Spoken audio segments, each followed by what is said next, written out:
Hi there, Project Oyster team. So I posted a couple of pictures of my boat when I took a day off the other day, and I just wanted to show you a bit more about Stina, my boat, and what I've been doing to her at the weekends during COVID lockdown and whilst we've been on the Project Oyster. So as I said the other day to some of you, Stina is a 1945 Swedish-built Nordic folk boat. She was actually built in a boat building school just north of Gothenburg. She is a clinker planked folk boat, which means these planks overlap each other and have this effect like this. Some are carvel planked, which means there are no overlaps, and it is painted and smooth. So you can see some of the stuff I've been doing to her. So this is the varnish, which is nice and shiny. So every year this needs to be knocked back with some very fine grit sandpaper, varnished, knocked back again, and then varnished again. Down here below this white line, which is called the waterline or the bootstrap, she needs to be antifouled. So again, that's sanding all that red surface back to just shy of the wood really, and then one coat of antifoul applied, and then another one after that. And then what I've just done this weekend is this bootstrap, which is another kind of white antifoul.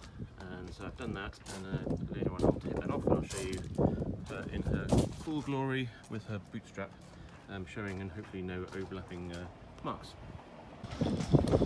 This bit is quite satisfying in terms of taking off the bream masking tape. It's a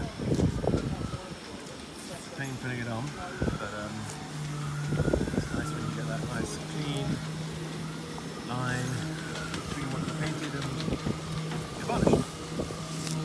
If I just do a little bit more down the bottom here, you can see hopefully my nice.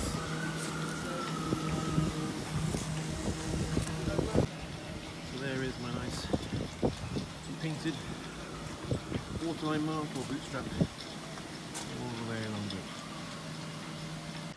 So that kind of concludes what I do every year. So it normally comes out of the water for about 2 or 3 weekends, and I can easily do that in about 6 days. Okay, cheers, thank you, bye. However, this year I wanted to tidy up the top, so you've got a bit of extra attention, and I'll just take you quickly through what I've done on it on the top side. So this is what she looks like on the top. This is called the cockpit. In there you'll see basically my workshop with all my materials that I've been using. But the main focus on the top was to get these tow rails all sorted out, so I had to take these back to the wood. She brought lots of scraping and then priming and varnishing. Gave all these areas like this. I don't know if you know what these are called. A top coat of varnish. Made sure there's plenty of filler in any kind of joins here, and then I obviously painted the top the deck. I was particularly pleased with a bit of work I did on the tracking across the boat there, so that's a piece of laminate which came up very nicely and varnished. The observant of you might be wondering why there's a big hole in the top there. That's because the sliding hatch was in a bad state of repair and has gone to a friend to be some new life breathed back into it. He will restore it rather than replace it. So yeah, this is a picture of the old one.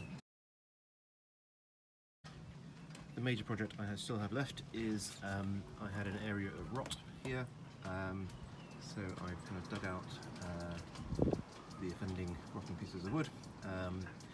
And I'm just thinking about how I repair this. The great thing about wooden boats is you can just chop bits of wood out and then splice bits of wood in. So I'm probably going to take this off along here, taper a bit of wood in there, replace this, splice a bit of wood into this deck beam here, and replace this cockpit beam.